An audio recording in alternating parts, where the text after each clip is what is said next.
podcast, point, counterpoint, debate, all that good stuff where we illustrate debate things surrounding business, leadership, personal development, history, movies, cartoons, you name it.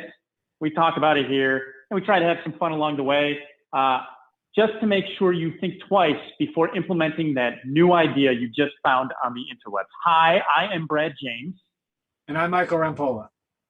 And we are your hosts. And today, we're going to dive into, if you recall last week, we talked about tracking data and value of data and all that good stuff and how you implement the plan. Today, we're going to begin to dive into the differences between having your team of people, your 5 people, and why you need specifically one of them in order to make it all work. But before we do that, a word from our sponsors. Over to you, Mr. Rampolla. Over to me. For business owners that understand the value of data to help them make better decisions, Spirity provides the one business transformation system that gives you the clarity and the insight you need to help your business grow. There are a lot of unknowns in running your business. If you want to know and you believe that knowing will help you achieve better outcomes, reach out to Spirity. Spirity is fighting the unknowns and removing the unknowns to help you get the insights you need to make those decisions for growth. Reach out to us at spirity.com because you want to know. That's us. Thanks, Brad. Back to you. You do want to know. You want to know. Especially if you're on your own. You just want to know. Just want to know. But you don't have to do it on your own, do you? No.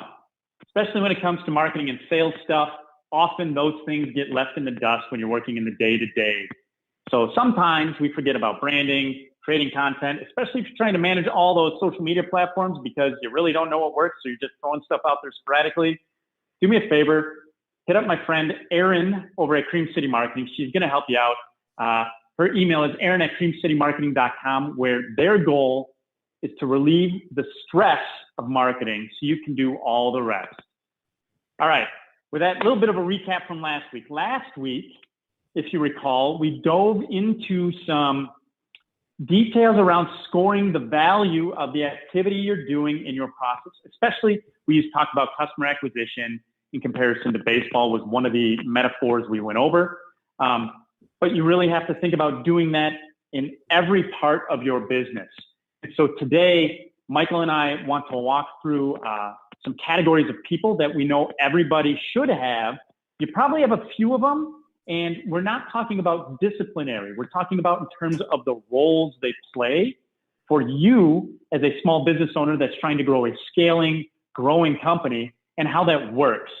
So with that, I just want to share a little story before Michael dives in. I, as a business owner, when I was young, dumb, naive, whatever you want to call it, had the idea that I can do it all on my own. I can do it all on my own. Every single thing, I got this. That's very, very doable. Until you find yourself not sleeping except for 2 to 3 hours a night, you've given up working out, you're probably not eating healthily, and sometimes you take on some other ancillary things like maybe instead of just having that one beer that night in order to fall asleep, you have 2 or 3, right, instead, and then you wake up in the morning and you feel less good and all that good stuff. Right? The point is that we've all been there, especially if you're a small business owner. And if you haven't, consider yourself special because you're smarter than I was.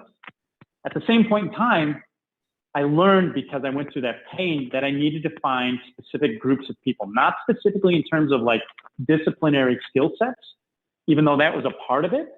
I actually needed people in my direct circle who filled a number of different roles. And today, Michael's going to go through it with you, but I can tell you that when I began to do that, what really opened up was the opportunity for me to actually grow myself and grow the business and not kill myself trying. That sound about right to you? I mean, you see that often enough. That's the entrepreneur's journey, right? That's key and critical to here's the thing about that lesson, right?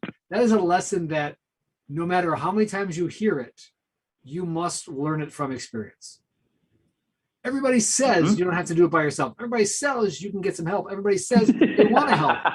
And everybody and every receiver of that advice goes, okay, that's probably true for everybody else but me. Correct. Yeah. Yeah. Yeah. Everybody says that. Everybody who's been there and done that is telling me that. But you know what? I am different and special. I am special. That's what my mom always told me. This is what I'm saying. That's a conversation for a different day, Brian. But that is a schema. That is a way of viewing the world, right? That is a paradigm that must be shifted, because it is true that you want to do it by yourself. It is also true that you are not designed to do it by yourself. People never say I'm not do it all by yourself. I'm not the bionic man. Not yet. We don't yet have that technology. So it's funny because everybody tells you you're not supposed to do it by yourself. And everybody somehow still hears, I'm supposed to do it all by myself. Like there's complete breakdown there. Now, yes, the way that how do we prove that that's not true, or prove which part of that is true? We look to who's really successful, right? Think about people who are at the top of their game, their industry, their corner of the world. They might appear to be operating solo there because they're at the top of some mountain, right? But they're at the top of a mountain of people and support. There's a line is, if I appear taller than others, is because I stand upon the shoulders of giants. The idea is that you are at your best when you are supported by others who are best at what they do. Because there's things that you're great at and things you're not great at, right? I mean, I will be the first to tell you there are things that Brad is not great at. And therefore... very few. There's very few things. A couple small things. One of them, dancing without choreography. One of them, let's see, eating canned peas. And another one, I think that's it. So you're saying we found your kryptonite. Canned peas and spontaneous dancing. Good to know. There's a bunch more stuff out there. I promise you. You just have to ask my closest friend. I'm sure Michael's going to tell you all of those things and share them with you today. I just like to keep them quiet and inside because I'm insecure about the things that I'm not good at. I'm just happy to know you have kryptonite, and I'm happy to know I can buy it in a can. Like, that's all I'm saying. Apparently if I just turn on some dance music, unbeknownst to you, like I could put you in a corner. Good to know. And put a can of peas in the middle of the floor. There you go. Just think. So what we're saying is the people who are at the top of their game surround themselves with the right support systems, right? That's why we call this success by association. I am successful because of who I choose to associate with. And there's different ways to figure out what it is that you need, but the short answer is everything that you aren't great at yourself, right? There's a lot of things that fall in that category. This comes under kind of a bigger heading, which I think is important for us to just reference for a moment. Brad, it's that's the 5 people theory, or the 5 people principle. Do you want to talk a little bit about that idea? Because I think it's core to the rule of why 5 this matters. The rule of 5. The rule of 5. So the rule of 5 says you become the average of the 5 people you spend the most time with. I'm sure I'm not the first person you've heard that from. If I have, that means you're not hanging out with enough good people. And that means Michael and me, right? Like, if you're hanging out with us all the time, we love it, but we're still growing, we're still learning, we're still getting better at things. Michael's almost there, but we're trying to get there. But the rule of 5 states that if you spend time with those 5 people, if those are the 5 people you spend the most time with, through interactions, through osmosis, through conversation, through learning from them, your brain begins to form more neural pathways that help you understand where you want to go. So when you begin to select those five people, like as a group, a lot of people just look at, okay, I need to listen to the 5 best people in the world in terms of business. And that's true to a point. But if you're in an industry, if you're trying to work on a skill set, if you're trying to play on a team, a position on a team, spend that's why the conversation in sports is always the way it is like, if you play with better players, they tend to raise your skill level and ability, even though you don't realize it. And it's not just because of their play, it's because they're always around you and they're challenging you and they're trying to push you to be better, and your brain rises up to that point in time. So that's also why some of you, often in your journey of business development and as you grow your company, you begin to realize that, hey, I don't spend as much time with this group of friends or group of peers that I used to. And you've probably actively or inactively, made a choice to move into a different group that's where you want to be or closer to where you want to be. So it happens naturally and organically. But the other way you can do it is you can spend more time with reading books, listening to podcasts, getting the positive energy going, all that stuff, as well as if you're trying to improve certain areas of your business or trying to improve your business, these other 5 people, this is another way to look at how your 5 people can function in different roles for you as an individual. Thanks, Brad. And I think one of the important points that Brad mentioned there at the end is it's going to happen. Like, this is a fact. It is a fact that you will be influenced by most directly the people who are closest to you. You can either just leave that to chance or you can operate with intention. And the point I think that what we're advocating for here is act with intention.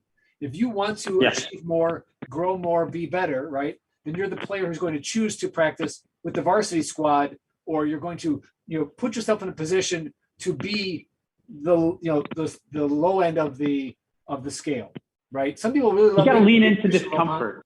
Yes. You have to lean into discomfort, right? So when you are the best at what you do in your area, you have to push harder, both not only in the work you put in and what you're learning in terms of the knowledge and information.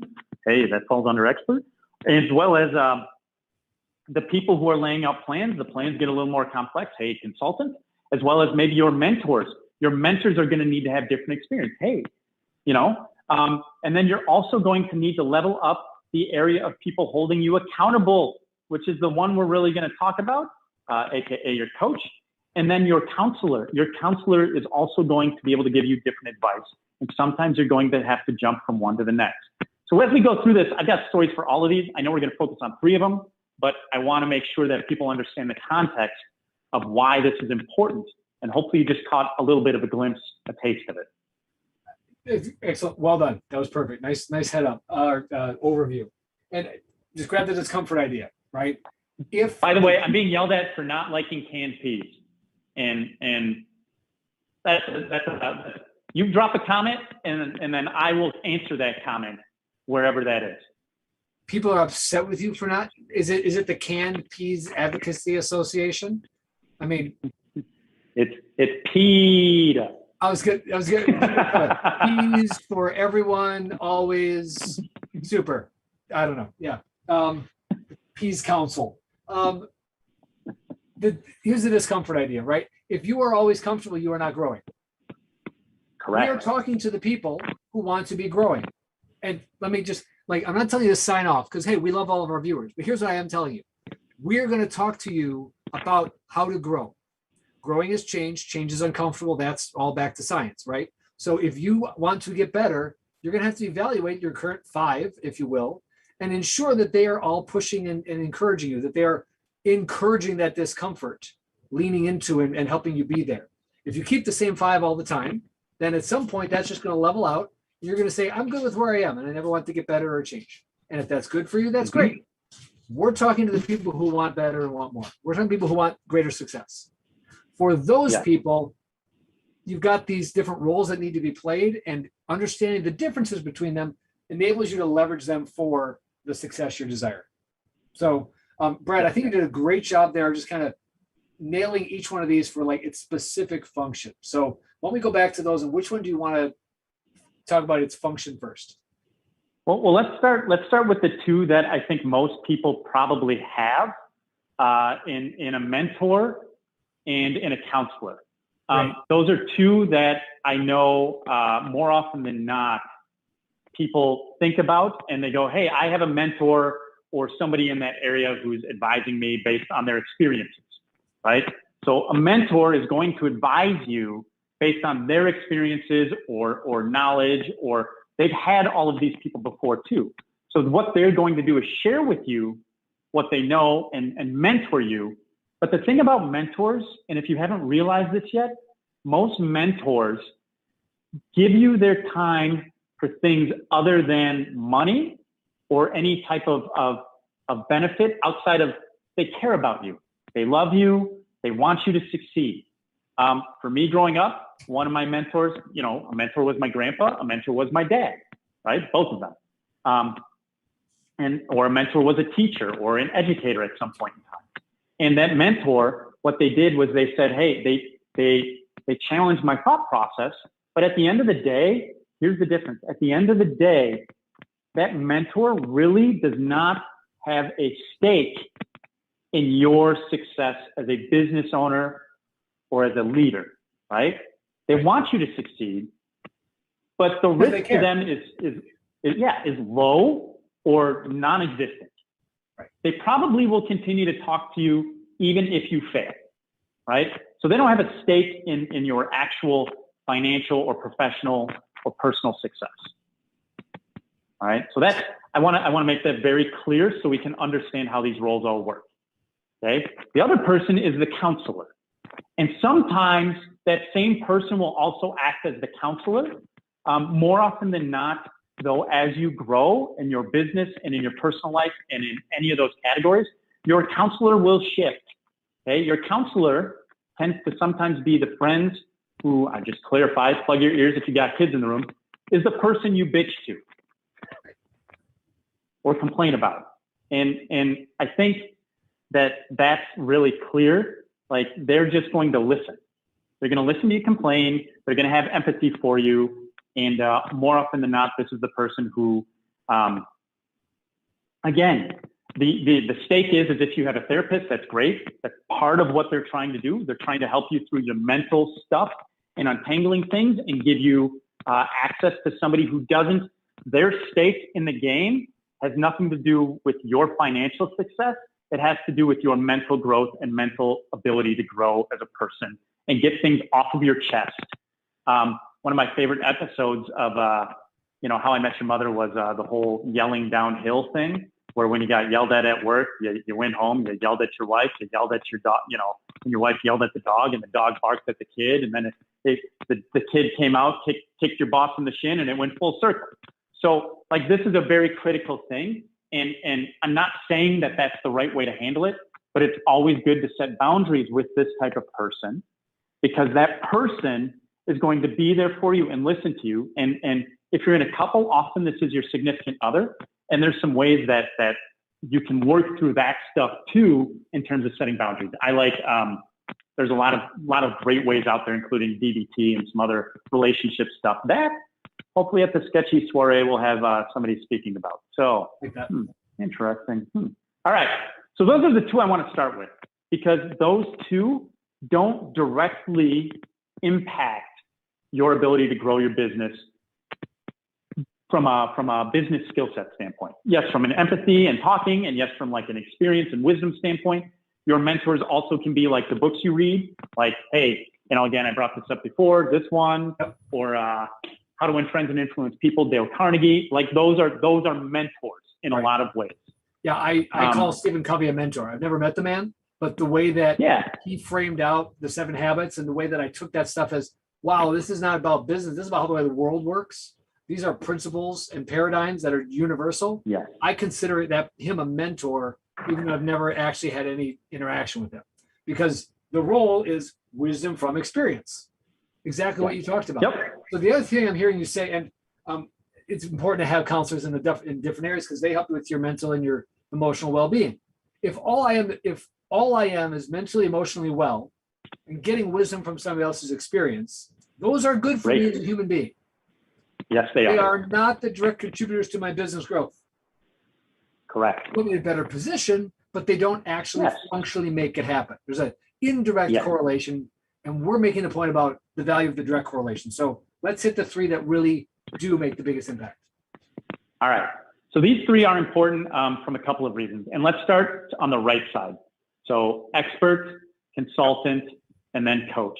And I want to go in that order.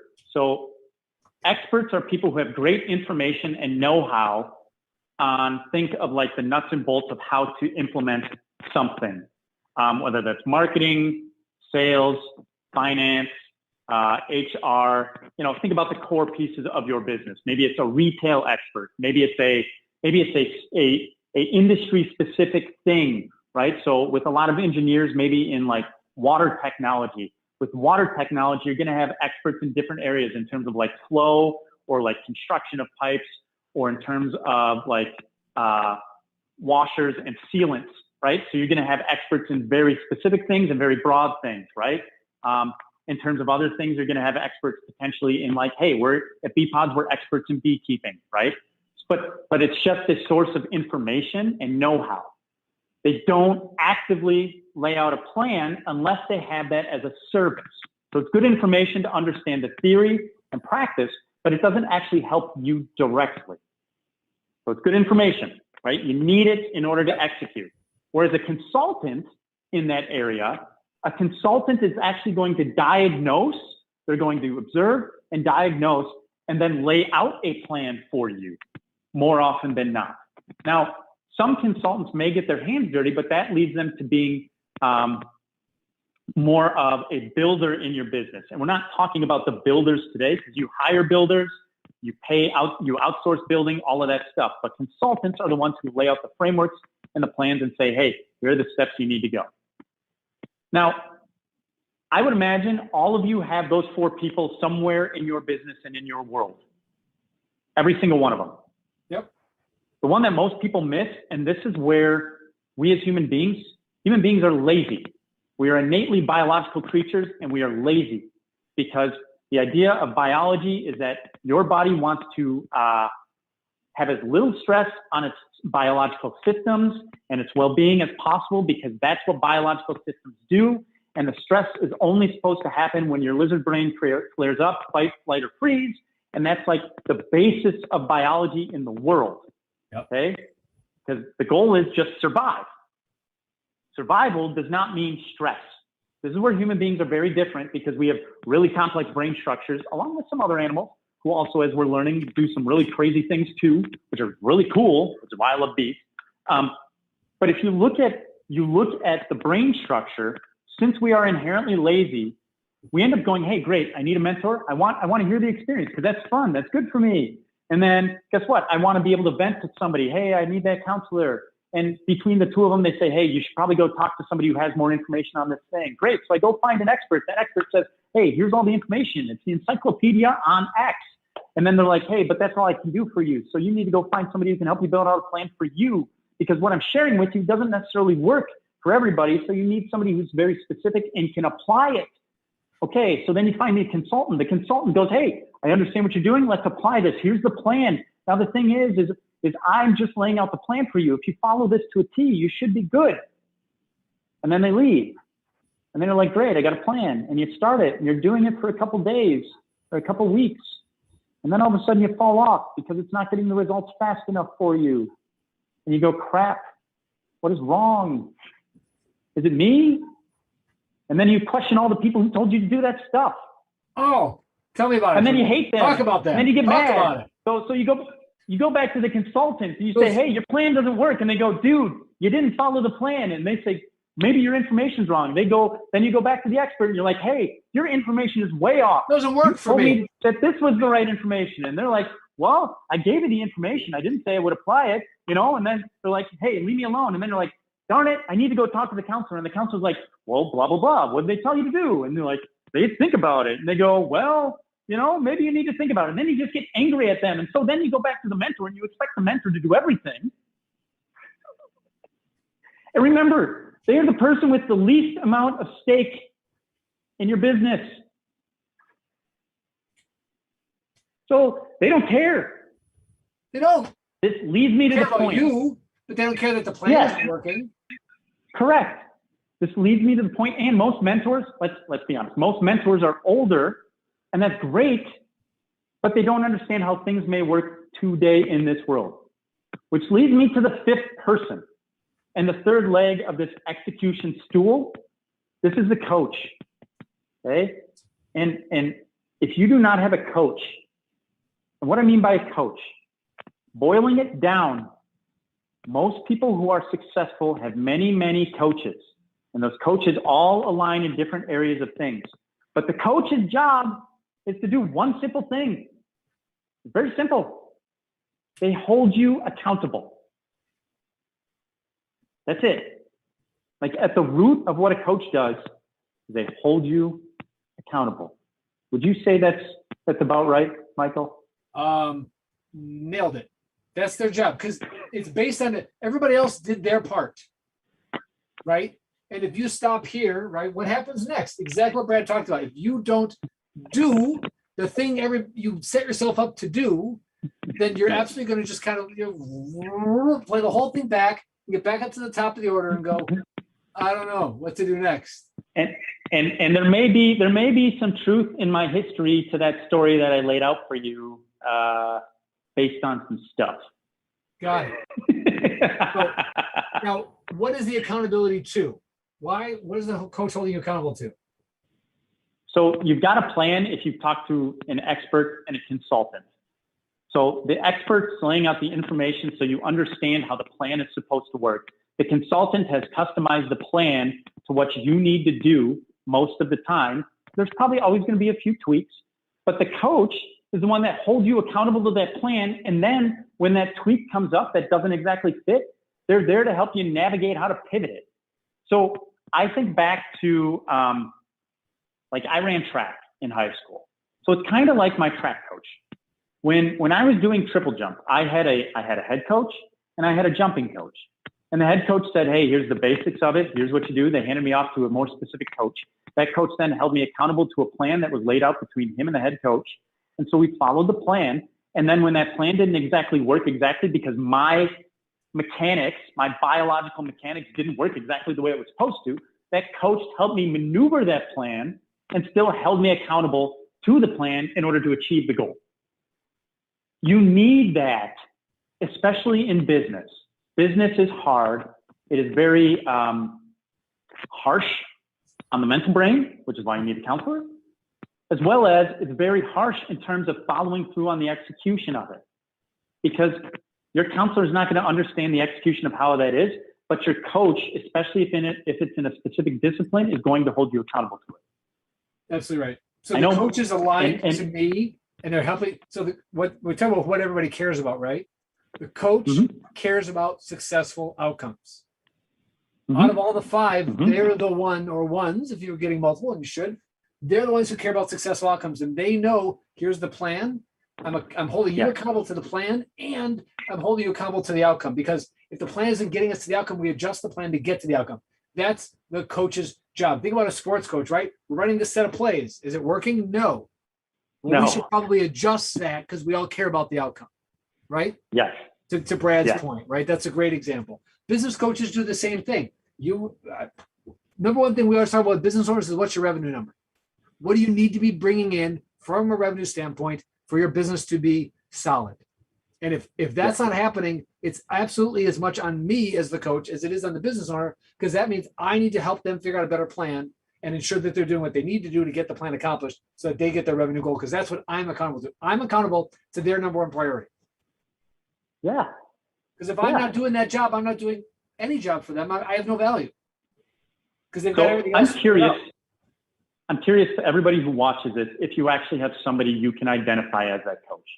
And I would imagine that most people in the world, and okay, I want to make this very clear. There are a lot of people who say they are coaches. They're not actually coaches. They're actually experts, or they're consultants.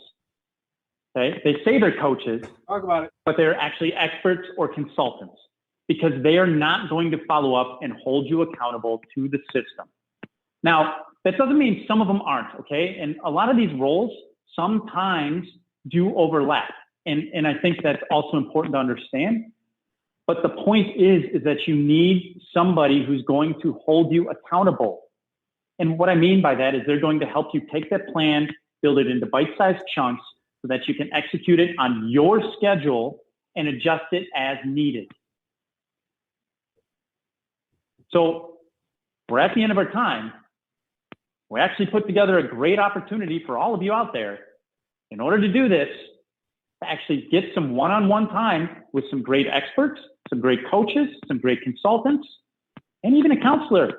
okay, that's going to help you with this stuff. And each of those people, we have began to walk through all of these details and said, where are you going to fit? What do you want to share? We know we need all of this. And we're going to continue. You need all of this. We're going to continue to add more and more of those over time.